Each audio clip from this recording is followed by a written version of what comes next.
વર્ષ 2013 થી એકાઉન્ટ વિષયના મદદનીશ અધ્યાપક તરીકે અને વિભાગના અધ્યક્ષ તરીકે એમણે પોતાની સેવાઓ શરૂ કરેલી. આપણે ત્યાં ગયા વર્ષે નેક કમિટી આવેલી, તો નેક કમિટીના સંદર્ભમાં ખૂબ મહત્વપૂર્ણ કહેવાય એ આઈક્યુએસી એનએસએસ પ્રોગ્રામ ઓફિસર તરીકે કોલેજમાં જોડાયા ત્યારથી જીમખાના સમિતિ અને કલ્ચરલ કમિટી સાથે સપ્તધારા કમિટીના પણ એક કોઓર્ડિનેટર છે. એમની લાંબા સમયની આપણી આ સેવાઓ સંસ્થાને મળી છે. આજે આવકવેરાના ધારા, આવકવેરાના પરિચય, ઇતિહાસના સંદર્ભને અને આજના માળખાને જોડીને એ વિષય પર આપણે એમને માણવાના છીએ. હવે હું આમંત્રિત કરું છું આપણા આજના કાર્યક્રમના પ્રથમ વક્તા શ્રી રાકેશભાઈ ગામિત સાહેબને આપનું વક્તવ્ય આપો. ઇતિહાસ વિભાગને હું આ માટે સૌપ્રથમ તો ધન્યવાદ આપું છું અને એમણે મને આ તક આપી છે એ બદલ હું એમનો આભારી છું. કોમર્સ વિભાગના વિદ્યાર્થીઓ ઇન્કમ ટેક્સ એમના એક વિષય તરીકે શીખે જ છે, પણ અન્ય વિદ્યા શાખાના વિદ્યાર્થીઓને પણ ટેક્સના માળખાની વિસ્તૃત જાણકારી હોવી જોઈએ. વિસ્તૃત તો વાત એમને માટે એમણે એમાં આગળ વધીને પોતાના જીવનમાં જ્યાં સુધી કરવેરાનો પ્રશ્ન છે ત્યાં સુધી એક પ્રકારની સામાન્ય જાણકારી એમને મળી રહે, વ્યવહારુ નોલેજ. આપણે બધા છેવટે તો કરદાતાઓ છીએ, તો એ આપણે જાણી શકીએ એને માટે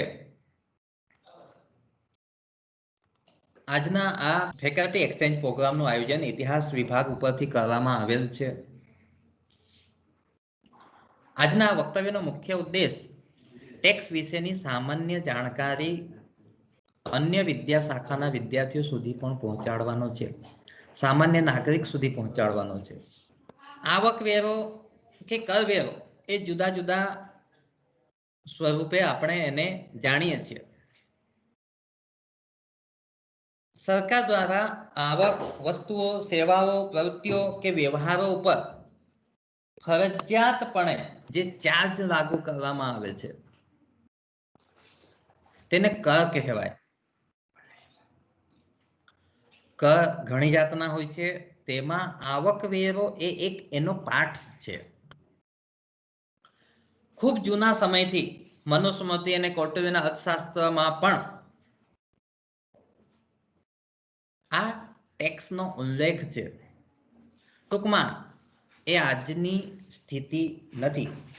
ખૂબ અગાઉના સમયમાં પણ આવકવેરો લેવામાં આવતો હતો.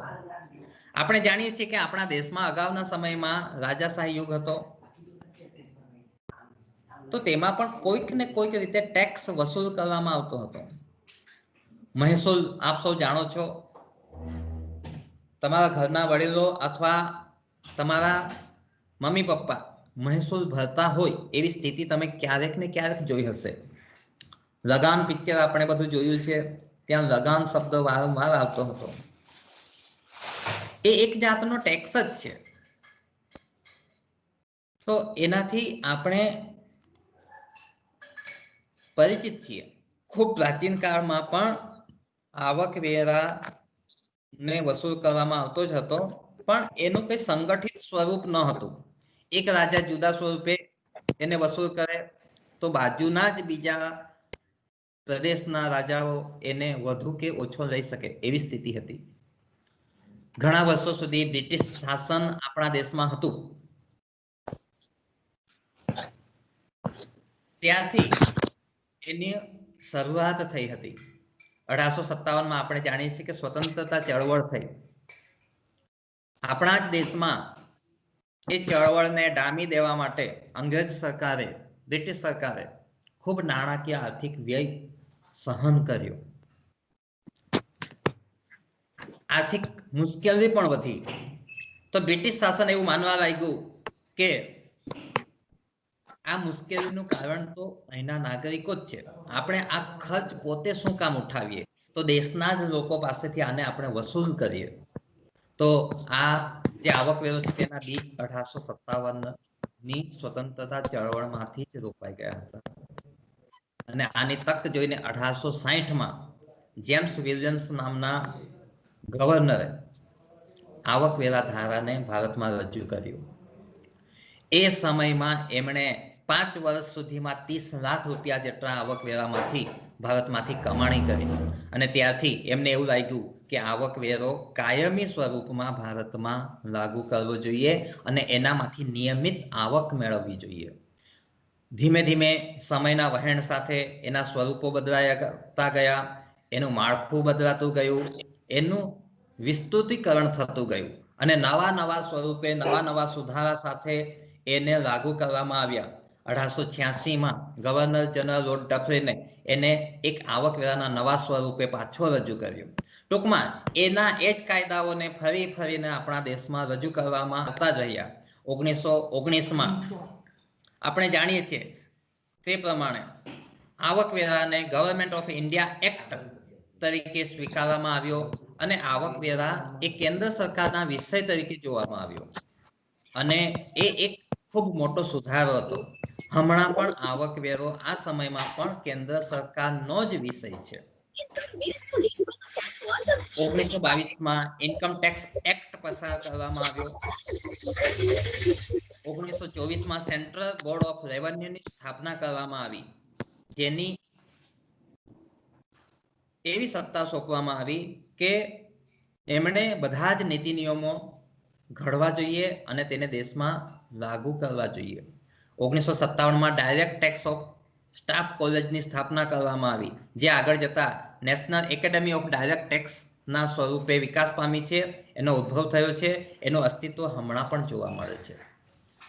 આ એના પ્રાચીન ઇતિહાસની વાત થઈ, પણ હમણાં આપણે જે અત્યારે પણ દેશમાં જે આવકવેરો લાગુ કરવામાં આવ્યો છે, વિવિધ કાયદાઓ છે. ભાગીદારી કાયદો 1932, કંપનીઝ એક્ટ 1956 અને 2013 એનો અમલીકરણ પણ તમે જાણો છો. આવા કેટલાક કાયદાઓ આપણે આપણા નોલેજ માટે આર્ટ્સના વિદ્યાર્થીઓ પણ અને અન્ય વિદ્યા શાખાના વિદ્યાર્થીઓ પણ જાણવા જોઈએ.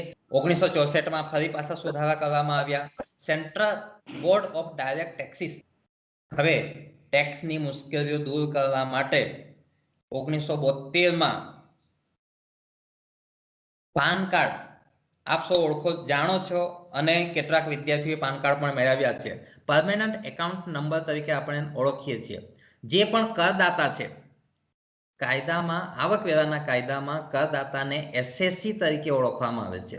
10મું ધોરણ એના કરતા કંઈક જુદા પ્રકારની વસ્તુ છે. કરદાતા એમાં વ્યક્તિ પણ આવી જાય, પેઢી પણ આવી જાય, કંપનીઝ પણ આવી જાય, કોઈક ને કોઈક પ્રકારનું સંગઠન પણ આવી જાય. સરકારી વિનયન અને વાણિજ્ય કોલેજ સોનગઢ તો એક કૃત્રિમ પણ કાયદેસરની વ્યક્તિ તરીકે એનો સમાવેશ એમાં કરી દેવામાં આવે. તો આ દરેક કરદાતાને સમાવતું એક જ નામ, તેને ઇન્કમ ટેક્સ હેઠળ એસએસસી કહેવાય. એ એસએસસીનો સમાવેશ પણ એમાં કરી દેવામાં આવે. ટૂંકમાં દરેક એસએસસીને એક જુદા પ્રકારનો નંબર આપવામાં આવે અને એ નંબર હેઠળ જ એમણે પોતાનો ટેક્સ ચૂકવવાનો થાય. એને માટે આ પાન કાર્ડ બનાવવામાં આવેલ છે. દરેક કરદાતાએ એ મેળવવો પડે છે અને એનાથી જ એ પોતાનો ટેક્સની ચૂકવણી કરી શકે છે અથવા ટેક્સ ચૂકવ્યો હોય તેનું રિફંડ મેળવી શકે છે.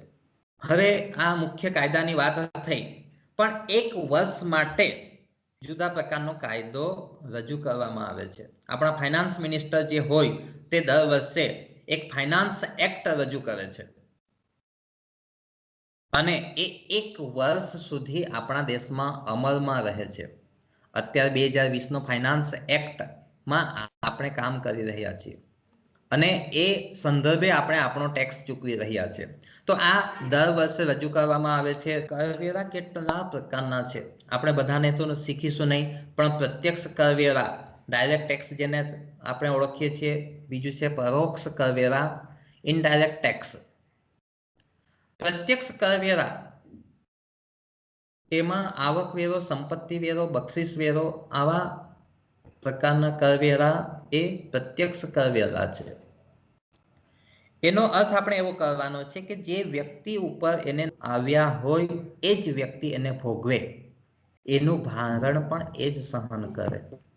આવકવેરો તો એક્સ નામના વ્યક્તિ ઉપર નાખવામાં આવ્યો હોય તો એણે જ એને ભોગવવાનો છે. સંપત્તિ વેરો તો સંપત્તિ વેરો જેના ઉપર નાખવામાં આવ્યો હોય તેણે જ એને ભોગવવાનો છે. બક્ષિસ વેરો તો એ પણ જેના ઉપર નાખવામાં આવ્યો હોય તેણે જ એને ભોગવવાનો છે. બીજા ઉપર એને પસાર કરી શકાતો નથી. જો બીજા ઉપર પસાર કરી શકાય તો એ પરોક્ષ કરવેરા છે, જેમાં એક્સાઇઝ ડ્યુટી, જકાત, વેચાણ વેરો, માલ અને સેવા કર, વેટ વગેરે ઉદાહરણ લઈએ. તમે બજારમાંથી 5 રૂપિયાની, 10 રૂપિયાની, 15 રૂપિયાની, 50 રૂપિયાની માનો કે એક બોલપેન ખરીદી લાવો તો એના ઉપર ટેક્સના પૈસા પણ હોય છે, એના ઉપર ટેક્સના નાણાં હોય છે. ટૂંકમાં આ દેશનો દરેક નાગરિક ટેક્સ ચૂકવે છે, કોઈને કોઈ સ્વરૂપે ચૂકવે છે. તમે એક નાની વસ્તુની ખરીદી કરી લાવો તો એ ખરીદીમાં એક જાતનો ટેક્સ છે, તમે ચૂકવો છો. એ શરૂઆતમાં ઉત્પાદક પાસે નાખવામાં આવ્યો હોય, એ ઉત્પાદકે જથ્થાબંધ વેપારીને પસાર કરી આપ્યો, જથ્થાબંધ વેપારીએ છૂટક વેપારી સુધી જવા દીધો અને છેવટે એણે આ જે ટેક્સ છે એ ટેક્સને ગ્રાહકે ભોગવ્યો. આવા પ્રકારના કરવેરાને પરોક્ષ કરવેરા કહેવાય. જાહેર હિતના ખર્ચાઓ થાય છે, રસ્તાઓ બનાવવામાં આવે છે, પુલ બનાવવામાં આવે છે, પાણીની સગવડ પૂરી પાડવામાં આવે છે, ડેમ બનાવવામાં આવે છે. આ બધા જાહેર ઉપયોગી કામો જે છે એને પહોંચી વળવા માટે ટેક્સ વસૂલ કરવામાં આવે છે. આવકવેરાનું માળખું કેવું છે તેનો આપણે થોડો અભ્યાસ કરીશું. તે પહેલા એને સંબંધિત એક વાત, આકારણી વર્ષ અને પાછલા વર્ષની. ઇન્કમ ટેક્સમાં કોઈ પણ વર્ષ 1/4 થી શરૂ થાય છે અને 31/3 રોજ પૂર્ણ થાય છે. ઇન્કમ ટેક્સનું કોઈ પણ વર્ષ 1/4 થી શરૂ થાય છે અને 31/3 રોજ એ પૂર્ણ થાય છે. જે વીતી ગયેલું વર્ષ હોય તે પાછલું વર્ષ કહેવાય અને જે હમણાં ચાલતું હોય તે આકારણી વર્ષ કહેવાય. ઇન્કમ ટેક્સમાં ગયા વર્ષનો ટેક્સ આ વર્ષે ચૂકવવાનો થાય અને આ વર્ષનો ટેક્સ આવતા વર્ષે ચૂકવવાનો થાય. આ ઇન્કમ ટેક્સનું માળખું છે. 2021માં એટલે કે એના આકારણી વર્ષમાં આપણે જે ટેક્સ ચૂકવવાનો થશે તે પાછલા વર્ષનો 19-20નો ચૂકવવાનો થશે. પછી 20-21નો જે ટેક્સ હશે તે આપણે 21-22માં ચૂકવવાનો થશે. ટૂંકમાં આ વર્ષનો ટેક્સ આવતા વર્ષે, આવતા વર્ષનો ટેક્સ હવે પછીના વર્ષમાં.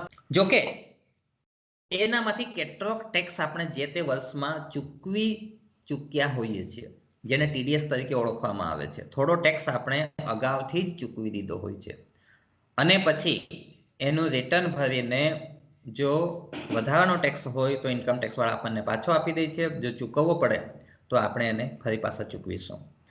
હવે આપણને બધાને કેટલો ટેક્સ લાગુ પડે એની બાબતમાં થોડું જોઈશું. સામાન્ય કરદાતા કે જેમની ઉંમર 60 વર્ષથી ઓછી હોય એ બધાને સામાન્ય કરદાતા કહેવાય. એમણે 2,50,000 સુધીની જો આવક હોય તો કોઈ પણ જાતનો ટેક્સ ચૂકવવાનો નથી. 2,50,000 થી 5 લાખ સુધીની આવક ઉપર 5% ટેક્સ ચૂકવવાનો થશે.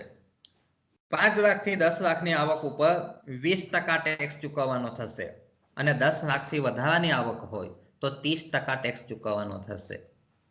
આ સામાન્ય કરદાતા માટેની કર મુક્તિ છે અને તેમનું માળખું છે.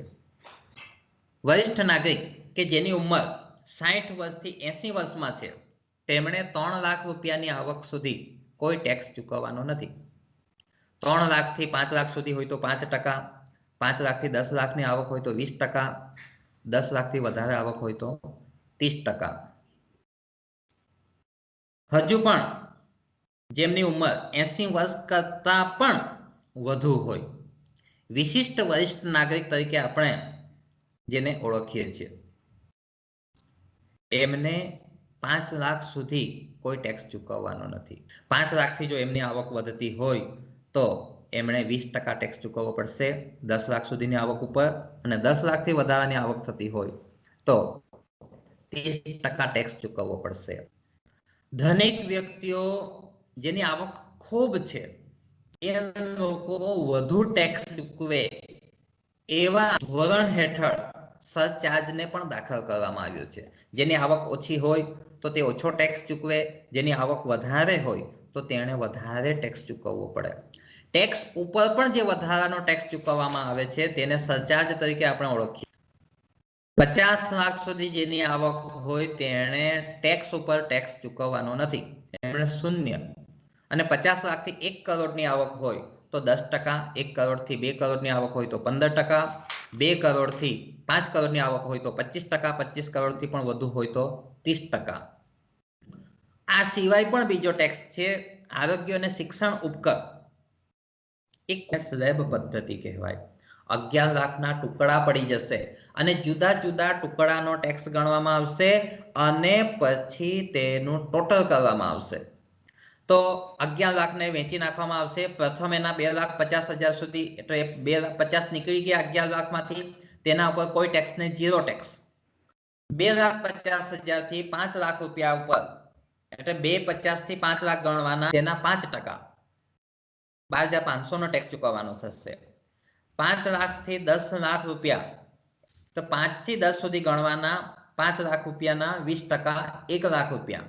અને 10 લાખથી 11 લાખ રૂપિયા, એટલે 10 થી 11, વ્યક્તિની આવક 11 લાખની હતી એટલે આપણે 11 લાખ લખ્યા છે. તો એ 1 લાખ ઉપર 30% પ્રમાણે 30,000 રૂપિયાનો ટેક્સ ચૂકવવાનો થાય. તો આ 12,500, 1 લાખ રૂપિયા, 30,000, એ પ્રમાણેનું ટોટલ કરીને વ્યક્તિએ 1,42,500 રૂપિયા આવકવેરો ચૂકવવાનો થશે 11 લાખ રૂપિયા ઉપર. પણ સાથે આરોગ્ય અને શિક્ષણ ઉપકર 4% પ્રમાણે પણ વસૂલ કરવામાં આવશે. એ 1,42,500 ના 4% પ્રમાણે વસૂલ કરવામાં આવશે. તો પછી આપણે અગાઉની સ્લાઇડમાં જોઈ ગયા સરચાર્જ, પણ એ 50 લાખ સુધી લાગુ પડતો નથી, એટલે આપણે એને અહીંયા શૂન્ય દર્શાવ્યો છે. તો અહીંયા બે જ જાતના ટેક્સ ચૂકવ્યા છે, આવકવેરો અને શિક્ષણ ઉપકર, જેને આપણે સેસ તરીકે ઓળખીએ છીએ. 5,700 રૂપિયા. તો 11 લાખ રૂપિયામાંથી ગવર્મેન્ટને આપણે આવકવેરાના સ્વરૂપે 1,48,200 રૂપિયા ચૂકવવાના થાય. ઇન્કમ ટેક્સ ડિપાર્ટમેન્ટ જે છે એ આવકવેરા વસૂલ કરવા માટે આવકને 5 ભાગમાં વહેંચી નાખે છે. કોઈ પણ વ્યક્તિની આવક હોય, કોઈ પણ કંપનીની આવક હોય, સંસ્થાની આવક હોય, તો એ આવકને આ 5 ભાગમાં વહેંચી નાખવામાં આવે છે. પગારની આવક, હું પણ સરકારી કર્મચારી છું, તો મારી આવક જે છે એ પગારની આવક ગણાય. પગાર પછી ખાનગી પેઢીમાંથી મળતો હોય, કંપનીમાંથી મળતો હોય, કોઈ પણ જગ્યાએથી મળતો હોય, પણ એ પગારની આવક છે. બીજું મકાન મિલકતની આવક.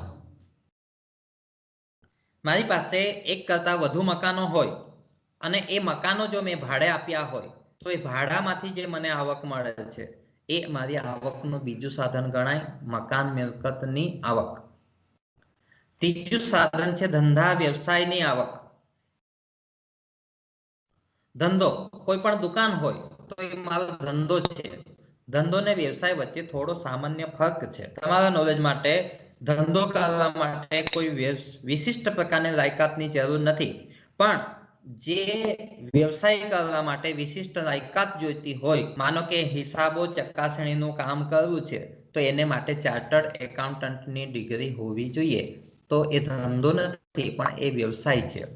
વકીલ બનવા માટે, વકીલાત કરવા માટે વકીલાતની ડિગ્રી આપણી પાસે હોવી જોઈએ, LLB આપણે કર્યું હોવું જોઈએ, તો એ આપણો વ્યવસાય છે. તો ધંધો અને વ્યવસાય, પણ આવકવેરો આ બંનેને એક સાથે જોડી દે છે. ધંધા અને વ્યવસાયની આવકને એક જ હેડિંગમાં મૂકવામાં આવે છે. ચોથો પાઠ છે મૂડી નફો. તમે સમાજમાં જોતા હશો, કેટલાક વ્યક્તિઓ એમ કહે છે કે સોનું ખરીદી મૂકવાનું, ઓછો ભાવ હોય ત્યારે ખરીદવાનું, વધારે ભાવ હોય તો વેચી દેવાનું, આપણી મિલકત ગણાય, એમાંથી આપણને ફાયદો થાય. એનામાંથી જે આપણને એક્સ્ટ્રા ફાયદો થાય તેને મૂડી નફો કહેવાય. મૂડી નફા ઉપર પણ ટેક્સ ચૂકવવો પડે છે. અને આ ચારમાં, ઉપરના ચાર, પગાર, મકાન મિલકત, ધંધા વ્યવસાય અને મૂડી નફાની આવકમાં જેનો સમાવેશ નથી થતો એવી કોઈ પણ આવકને અન્ય સાધનોની આવકમાં મૂકવામાં આવે છે.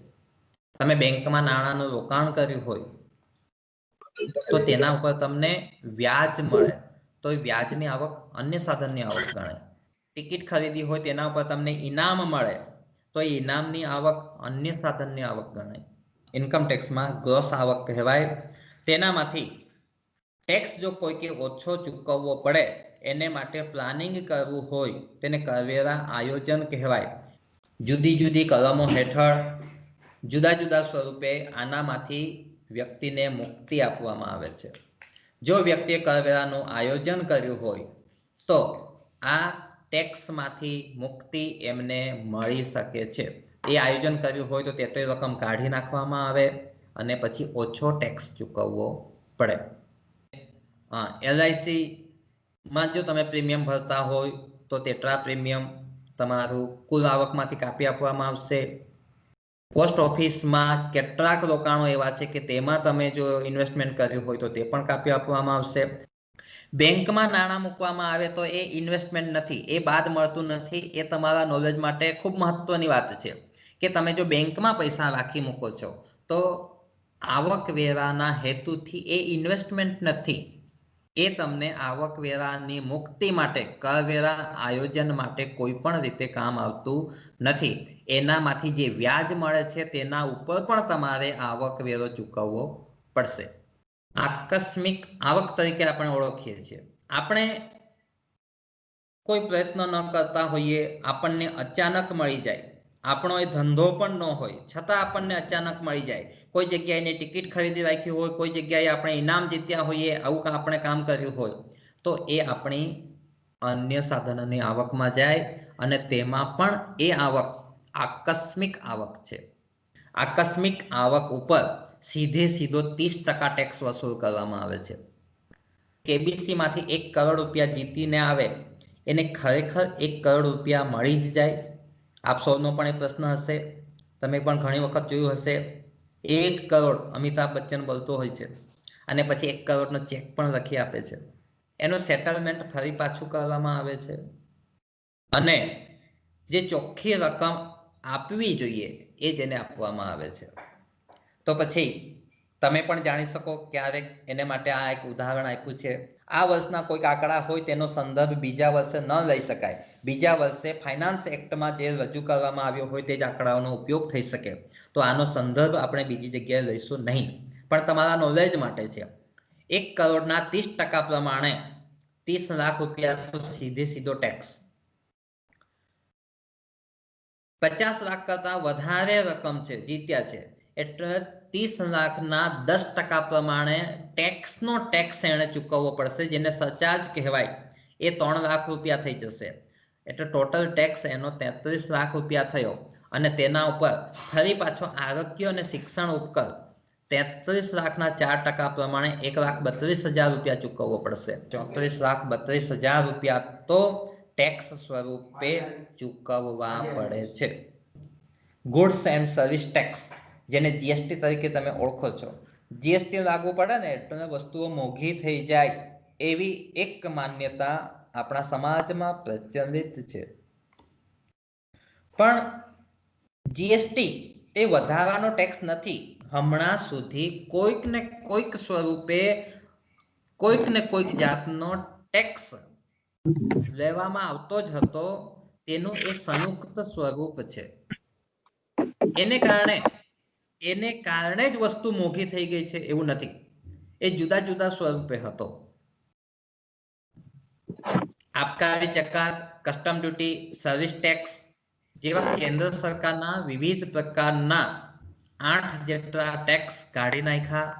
તેમજ વેચાણ વેરો, મનોરંજન કર, ટૂંકમાં 17 જેટલા વેરાને નાબૂદ કરીને તેનું એક જ સ્વરૂપ આપવામાં આવ્યું હતું, તેને GST કહેવાય.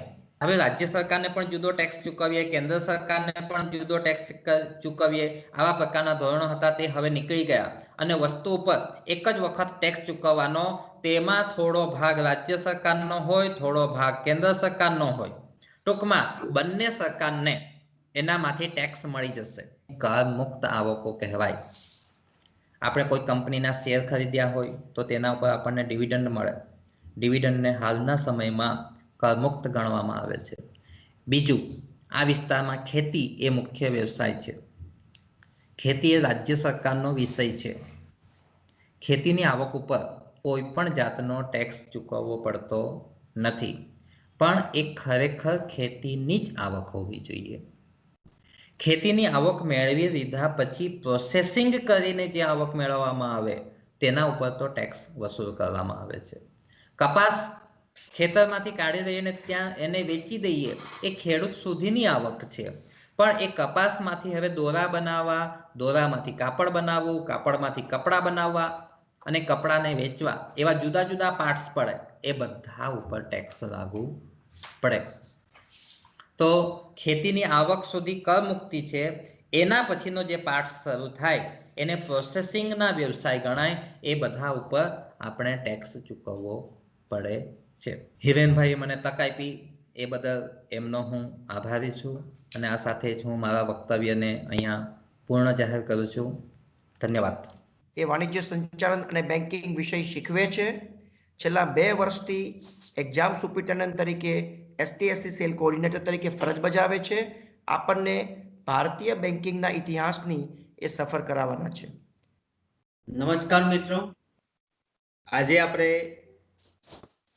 બેન્કિંગ ક્ષેત્ર જે છે એ કેવી રીતે પ્રગતિના પંથ ઉપર આગળ વધેલ છે એના વિશે આપણે એક સફર કરવા જઈ રહેલા છે. અને સફરની આપણે શરૂઆત આપણે જો કરીએ તો બેંકનો ઉદ્ભવ કેવી રીતે થયો હતો. બેંકના ઉદ્ભવની આપણે વાત કરીએ તો એનો જે ઇતિહાસ જોતા આપણે માલુમ પડે છે કે પ્રાચીન સમયની અંદર જ્યારે માલ અને સેવાઓનો જે વિનિમયના માધ્યમ તરીકે આપણે ધાતુના સિક્કાનો આપણે ઉપયોગ કરતા હતા, સોના, ચાંદી, પિત્તર, તો એ ધાતુઓના સિક્કાઓનો તે વખતે આપણે ઉપયોગ કરતા હતા કે ભાઈ માલ અને સેવાનો આપણે લાભ લેવો હોય તો તે વખતે આપણે આ ધાતુના સિક્કા આપણે ચૂકવતા હતા, જે રીતે અત્યારે આપણે ચલની નોટનો આપણે ઉપયોગ કરીએ છીએ તે પ્રમાણે.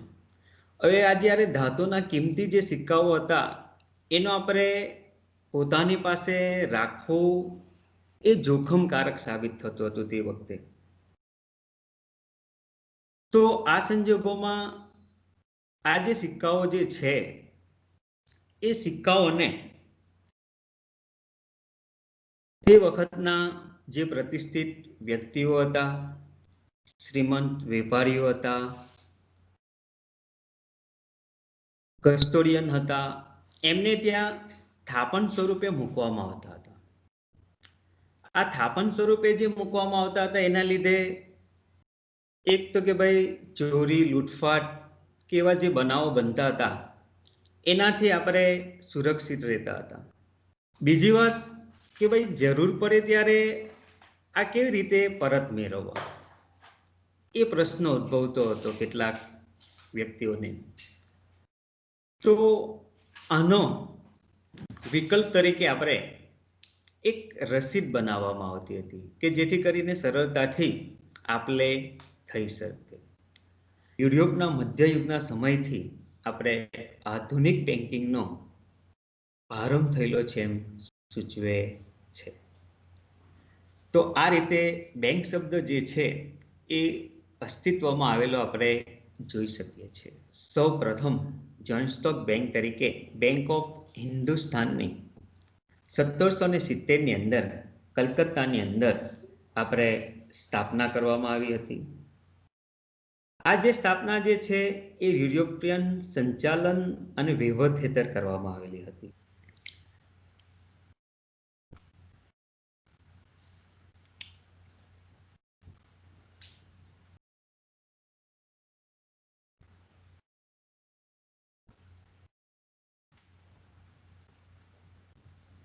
ભારતની અંદર આપણે જોઈએ તો કે ભાઈ ભારત સરકારની આપણે વાત કરીએ તો કે ભાઈ સરકાર 1809 સુધી ભારતમાં બેંકોની જરૂરિયાત અંગે જાગૃત ન હતી, પરંતુ 1809નો જે સમયગાળો હતો એ 1809માં સરકારના સહયોગથી બેંક ઓફ બંગાળની સ્થાપના કરવામાં આવી.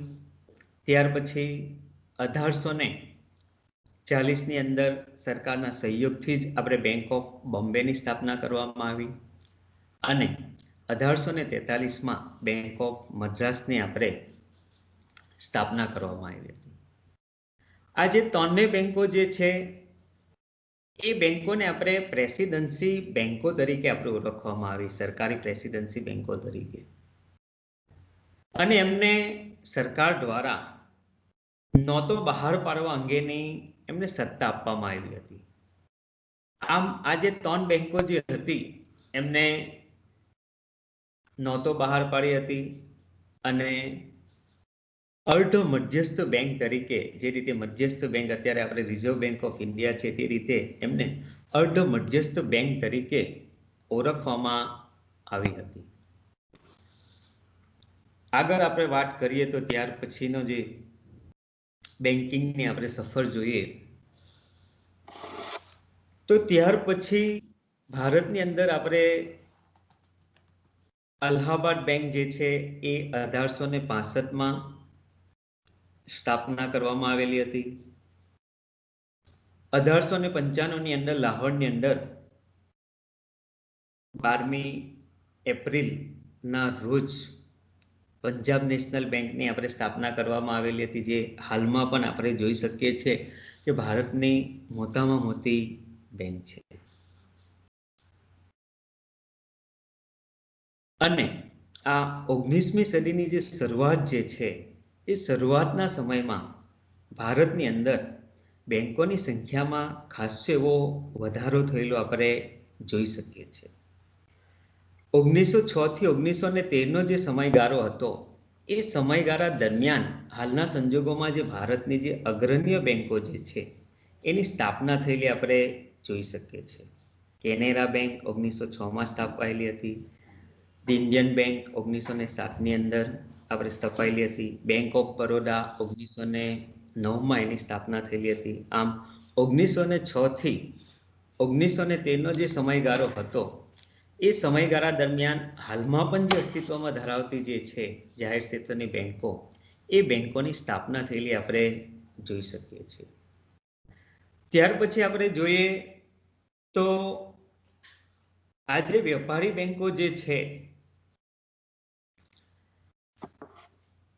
એ બેંકો ઉપર કોઈક નિયંત્રણ પણ હોવું જોઈએ, તો આપણે બેન્કિંગ ક્ષેત્રનો પણ આપણે વિકાસ થાય અને બેન્કિંગ જે પ્રવૃત્તિઓ જે છે એનું નિયંત્રણ અને નિયમન થઈ શકે એવી સંસ્થાની જરૂરિયાત ઊભી થઈ.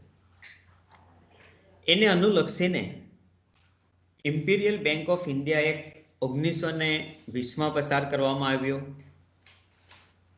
અને એ એક્ટ અન્વયે જે સરકારની ત્રણ પ્રેસિડેન્સી બેંકો હતી, બેંક ઓફ બંગાળ,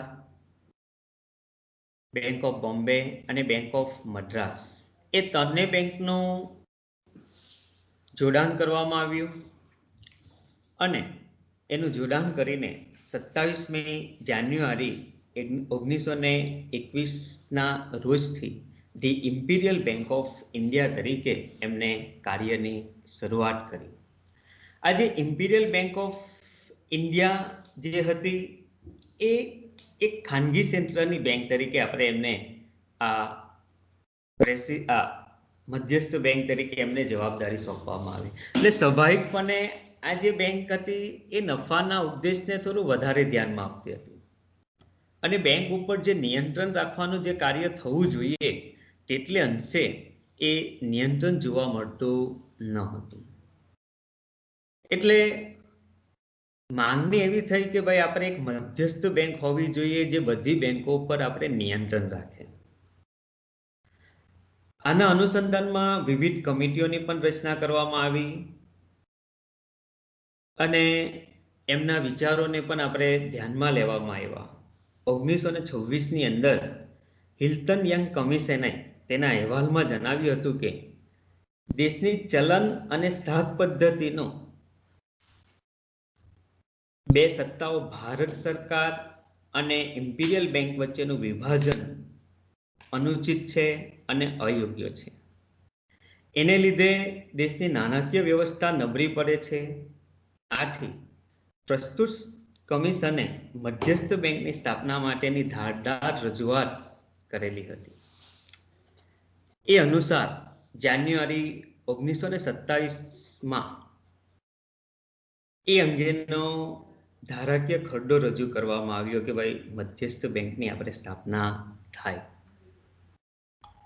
અને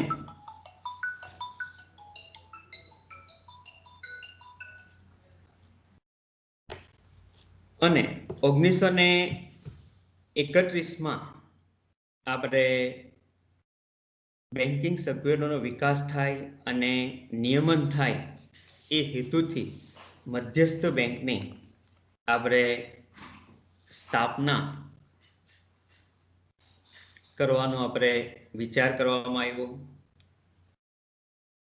અને 6 માર્ચ 1930ના રોજ રિઝર્વ બેંક ઓફ ઇન્ડિયા એક્ટનું અમલીકરણ કરવામાં આવ્યું અને એ કાયદા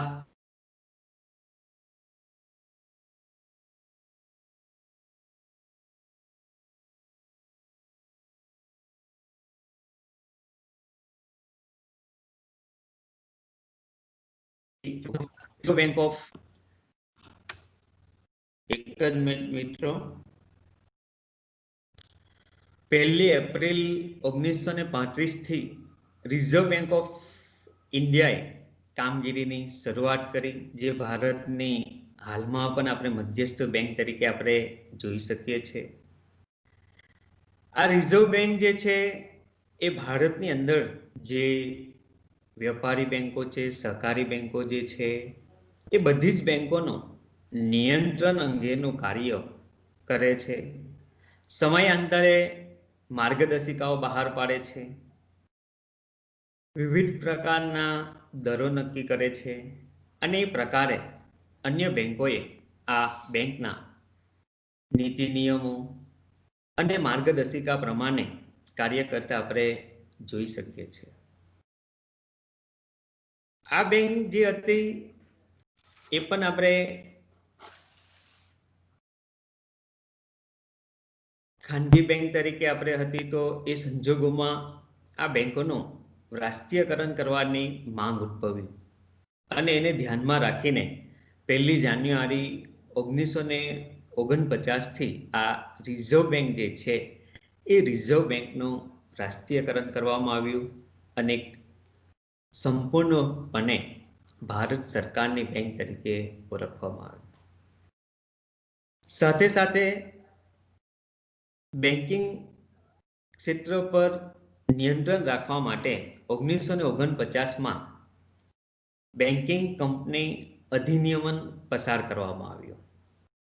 એટલે બેન્કિંગ નિયમન ધારો એનું 1965ની અંદર આપણે નામ બદલવામાં આવ્યું બેન્કિંગ રેગ્યુલેશન એક્ટ, એટલે કે બેન્કિંગ નિયમન ધારો.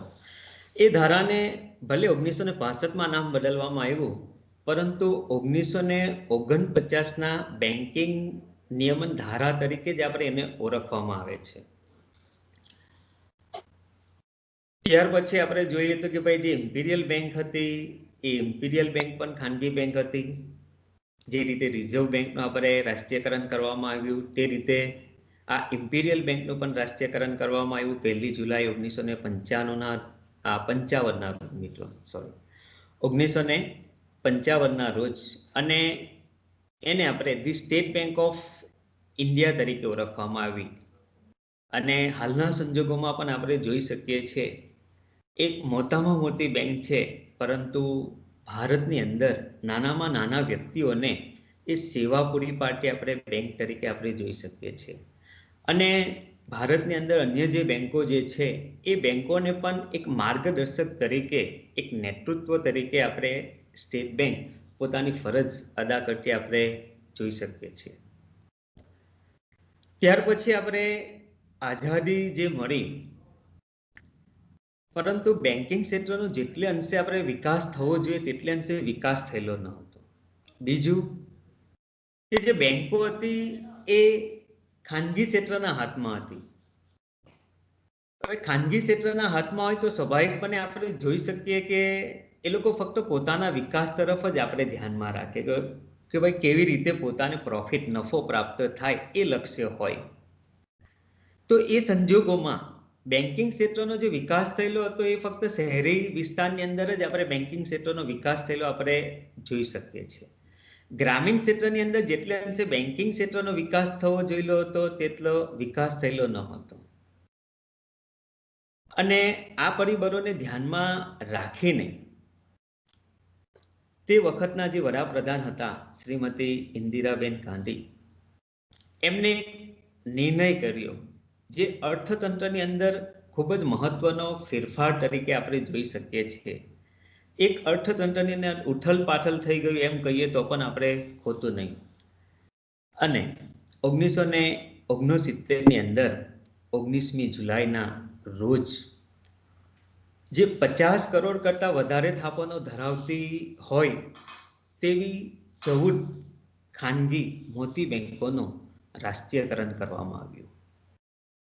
અને આ રાષ્ટ્રીયકરણને લીધે આપણે જોઈ શકીએ છીએ કે ભાઈ જ્યાં આગળ બેન્કિંગ ક્ષેત્રનો તે સમયગાળા દરમિયાન વિકાસ ન હતો, એ ક્ષેત્રોની અંદર પણ આ રાષ્ટ્રીયકરણ થવાથી આ બેંકોએ પોતાની બેંકોની સ્થાપના કરી અને જાહેર પ્રજાજનોને એ બેન્કિંગની સેવા પૂરી પાડી. સાથે સાથે આ જે બેંકો જે હતી એ સિવાય અન્ય જે 200 કરોડ કરતા વધારે થાપણો ધરાવતી 6 ખાનગી બેંકો હતી, એ 6 ખાનગી બેંકોનો પણ ખાનગીકરણ કરવાનો નિર્ણય 1980માં લેવામાં આવ્યો. અને 1980ની અંદર આ 6 ખાનગી બેંકોનું પણ રાષ્ટ્રીયકરણ કરવામાં આવ્યું. એની આપણે વાત કરીએ કે ભાઈ Andhra bank, Vijaya bank, corporation bank, the Punjab and Sind bank, the new bank of India અને the oriental bank of commerce. આ 6 બેંકોનું 1980માં રાષ્ટ્રીયકરણ કરવામાં આવ્યું. હવે સ્વાભાવિક રીતે રાષ્ટ્રીયકરણ કરવામાં આવે તો આપણે જોઈએ તો કે ભાઈ બેન્કિંગ ક્ષેત્ર જે છે એ બેન્કિંગ ક્ષેત્ર ફક્ત સેવાના હેતુથી જ કાર્ય કરતું આપણે જોઈ શકાતું હતું તે વખતે. એટલે પોતાનો જે વિકાસ અને પ્રગતિ સાથે નફાકારકતા પણ ધરાવવી જોઈએ તે તરફ એમને લક્ષ્ય રાખ્યું નહીં. અને એના લીધે પોતાને જે પ્રોફિટ થવો જોઈએ તેટલે અંશે નફાકારકતા જળવાઈ જતી નથી. ત્યાર પછી આપણે જોઈએ તો કે ભાઈ 1991નો જે સમયગાળો હતો એ ની અંદર આપણે ઉદારીકરણ, ખાનગીકરણ અને વૈશ્વિકીકરણ આપણે અપનાવવામાં આવ્યું. અને એને લીધે 1991ની અંદર આપણે ખાનગી જે બેંકો જે છે એ ખાનગી બેંકોને આપણે પ્રવેશ આપવામાં આવ્યો. એનો એક મુખ્ય હેતુ એ હતો કે ભાઈ બેન્કિંગ ક્ષેત્રે હરીફાઈ હોવી જોઈએ, જેથી કરીને બેન્કિંગ ક્ષેત્રનો વિકાસ થાય. અને એ હરીફાઈને લીધે બેન્કિંગ ક્ષેત્રની જે કાર્યક્ષમતા જે છે, કાર્યક્ષમતાના ધોરણોની અંદર પણ અપગ્રેડ આવે એ દ્રષ્ટિથી 1991ની અંદર આ ખાનગી બેંકોને આપણે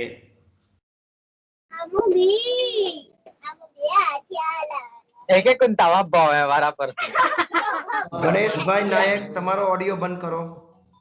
ગણેશભાઈ નાયક, ગણેશભાઈ નાયક, તમારો ઓડિયો બંધ કરો.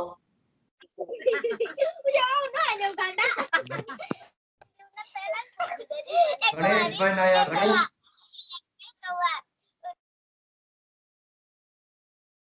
Okay sir.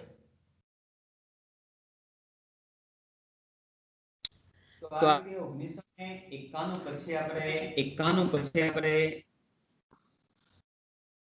વિવિધ ખાનગી બેંકો અસ્તિત્વમાં આવી છે. એની અંદર આપણે આઈસીઆઈસીઆઈ બેંક આપણે જોઈએ, એચડીએફસી બેંક જોઈએ. તો એ જે બેંકો જે છે એ બેંકો આપણે હાલમાં પણ અસ્તિત્વ છે અને ખાનગી બેંક ક્ષેત્રે પોતાનું એક અલગ પ્રભુત્વ ધરાવેલું છે. સેવા ક્ષેત્રની અંદર પણ બેન્કિંગ ક્ષેત્રે જે સેવાઓ જે છે એ અદ્યતન સેવાઓ પૂરી પાડતી આપણે જોઈ શકીએ છીએ. અને એની સાથે સાથે બેન્કિંગ ક્ષેત્રે ઘણા બધા આધુનિક સુધારા હાલના સંજોગોમાં આપણે જોઈ શકીએ છીએ. એની અંદર આપણે જોઈએ તો અત્યારે આધુનિક બેન્કિંગનો આપણે વાત કરીએ તો ઇલેક્ટ્રોનિક ફંડ ટ્રાન્સફર અત્યારે ખૂબ જ ચર્ચામાં છે. ઇલેક્ટ્રોનિક ફંડ ટ્રાન્સફર જે આપણા જે નાણાકીય વ્યવહારો જે છે એ વિજાણુયુક્ત પદ્ધતિનો ઉપયોગ કરીને આપણે એક વિશ્વસનીય અને સુરક્ષિત રીતે ફક્ત વિગતો આપણે એક જગ્યાએથી બીજી જગ્યાએ મોકલીને આ નાણાકીય બંધનનો વ્યવહાર આપણે થતા આપણે જોઈ શકીએ છીએ. એટલે ઇલેક્ટ્રોનિક જે માધ્યમ જે છે, ખાસ કરીને આપણે ઇન્ટરનેટ ને એના દ્વારા આપણે એકના ખાતામાંથી બીજાના ખાતામાં જો ફંડ ટ્રાન્સફર કરવું હોય તો એ હાલના સંજોગોમાં વિધિન એ સેકન્ડ શક્ય બનેલું આપણે જોઈ શકીએ છીએ.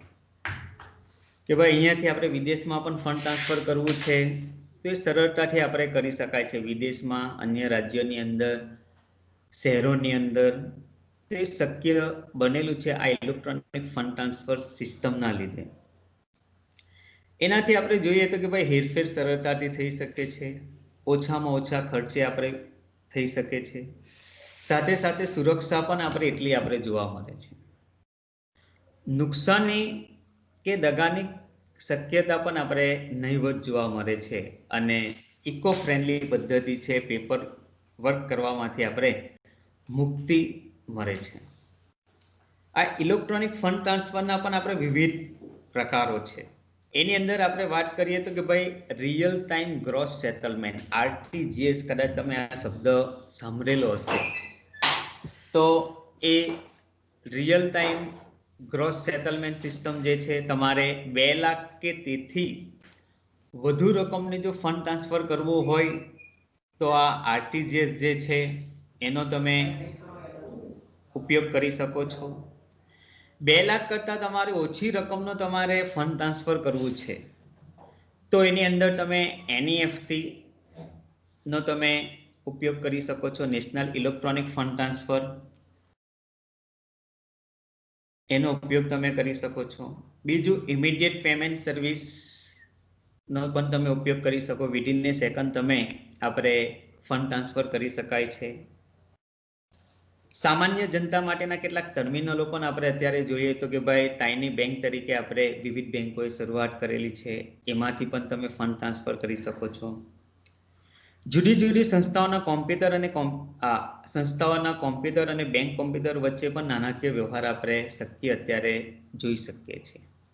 તો આ રીતે આપણે ઇલેક્ટ્રોનિક ફંડ ટ્રાન્સફર જે છે એ અર્થતંત્રને વેગીલું બનાવેલું આપણે જોઈ શકીએ છીએ. ઝડપથી નાણાકીય વ્યવહારો જે છે એ શક્ય બનેલા છે અને એની સાથે સાથે વેપાર ઉદ્યોગનો પણ આપણે એટલો ઝડપથી વિકાસ થયેલો આપણે જોઈ શકીએ છીએ.